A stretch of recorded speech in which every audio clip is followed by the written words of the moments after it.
PT Cakra Buana Resources Energi Terbuka. Kegiatan usaha utama, angkutan laut dalam negeri untuk barang umum. Berkedudukan di Jakarta Selatan, Indonesia.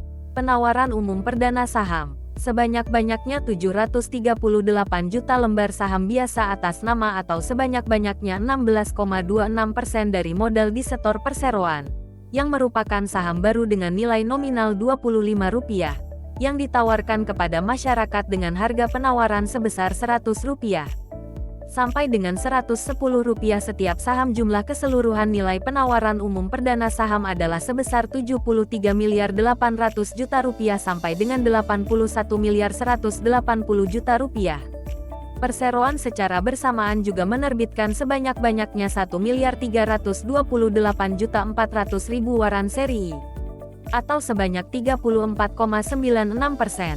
Setiap pemegang 5 saham baru perseroan berhak memperoleh 9 waran seri I, di mana setiap satu waran seri I memberikan hak kepada pemegangnya untuk membeli satu saham baru. Dengan penjamin pelaksana emisi efek, PT RHB Sekuritas Indonesia. Kemudian kita lihat dari porsi pemegang saham perseroan setelah melakukan penawaran dan pemegang waran melakukan penebusan seluruhnya, maka porsinya sebagai berikut. PT Omudas Investment Holdco akan memegang sekitar 47,29%. PT Republik Capital Indonesia akan memegang sekitar 8,74%. PT Bima Harsara Harja akan memegang sekitar 2,91%. Herliena Kisti akan memegang sekitar 5,83%. Masyarakat akan memegang sekitar 12,58%. Saham hasil pelaksanaan waran seri I akan memegang sekitar 22,64%. Rencana penggunaan dana. Dana yang diperoleh dari hasil penawaran umum perdana saham ini, setelah dikurangi biaya-biaya emisi, akan dipergunakan oleh perseroan untuk sekitar 40,00% dana yang diperoleh dari hasil penawaran umum akan digunakan oleh perseroan untuk mendukung rencana pembiayaan belanja modal berupa penambahan satu set kapal tuk dan barge dengan ukuran 300 kaki. Perseroan menilai rencana penambahan armada ini sebagai langkah perseroan dalam memperbaiki kinerja operasional. Adapun rencana penambahan kapal akan dilakukan dengan pembelian dari pihak ketiga dan bukan merupakan afiliasi dari perseroan. Sekitar 60,00% akan dipergunakan oleh perseroan untuk modal kerja dalam rangka mendukung kegiatan operasional perseroan secara umum. Kegiatan operasional yang dimaksud termasuk namun tidak terbatas pada pembelian bahan bakar kapal, sewa charter kapal, serta biaya-biaya lainnya yang timbul untuk menunjang kegiatan operasional perseroan.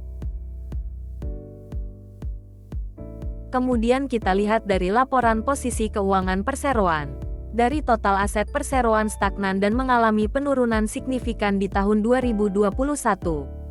Tingginya tingkat liabilitas perseroan membuat ekuitas perseroan mencatatkan negatif ekuitas di 2020. Tapi jika kita lihat di Juni tahun 2022, ekuitas perseroan mengalami peningkatan signifikan. Hal itu disebabkan lunasnya hutang jangka pendek di tahun 2021 sekitar 70 miliar.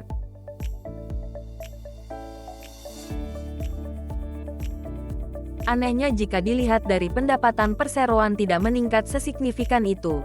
Perseroan hanya mencatat laba bersih 2 miliar pada tahun buku 2021 dan 2 miliar pada Juni tahun 2022.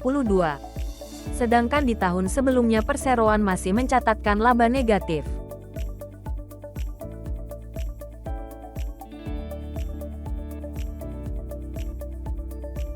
Tentang hal itu bisa kita lihat di prospektus pada data transaksi non-kas. Tampak ada pemegang hutang perseroan melakukan konversi hutang ke saham, sekitar 78 miliar besarannya. Jadi bisa dilihat peningkatan ekuitas perseroan bukan semata-mata dari perolehan laba bersih perseroan dan juga sejalan hilangnya hutang jangka pendek perseroan bukan karena dilunasi tapi karena konversi saham. Kemudian dari laporan arus kas perseroan. Dari laporan arus kas aktivitas investasi perseroan juga tampak positif di tahun 2021 perseroan melakukan penjualan asetnya.